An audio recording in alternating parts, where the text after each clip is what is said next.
Ready start.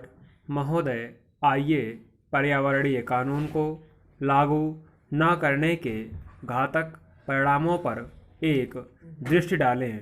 कार्यकारिणी और न्यायपालिका दोनों में संकल्प की कमी है।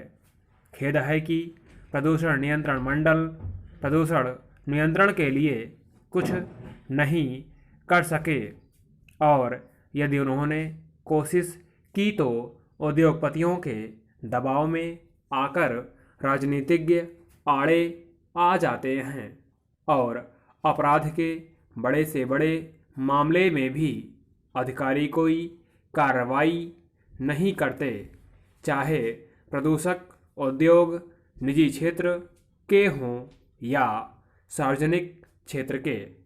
मेहता वाले मुकदमे में उच्चतम न्यायालय द्वारा पर्यावरण सुरक्षा संबंधी कानूनों को लागू करने के लिए न्यायालयों की सहायता के लिए पर्यावरणीय न्यायालयों की स्थापना का सुझाव दिया गया था।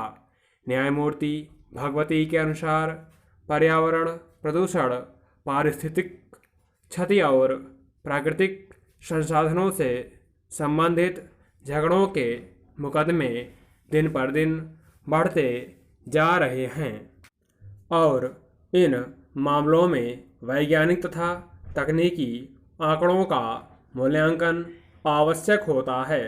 इसलिए क्षेत्रीय आधार पर पर्यावरण न्यायालयों की स्थापना की जानी चाहिए, जिनमें एक न्यायाधीश के अतिरिक्त मामले की प्रकृति और अपेक्षित विशेषज्ञता को देखते हुए पारिस्थितिक विज्ञान विषय के 2 विशेषज्ञ हों। तथापि पर्यावरणीय न्यायालय के निर्णय के विरुद्ध उच्चतम न्यायालय में अपील का अधिकार हो।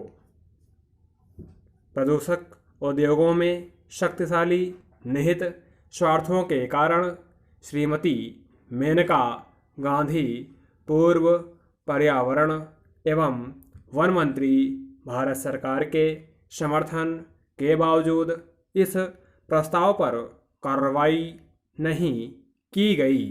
प्रदूषण में पैसा है और नौकरशाही पैसे वालों का साथ देती है तथा पारंपरिक न्यायालय पर्यावरण न्यायालयों के प्रति अति संवेदनशील हैं। पर्यावरण विज्ञान उनके लिए यह एक नया विषय है।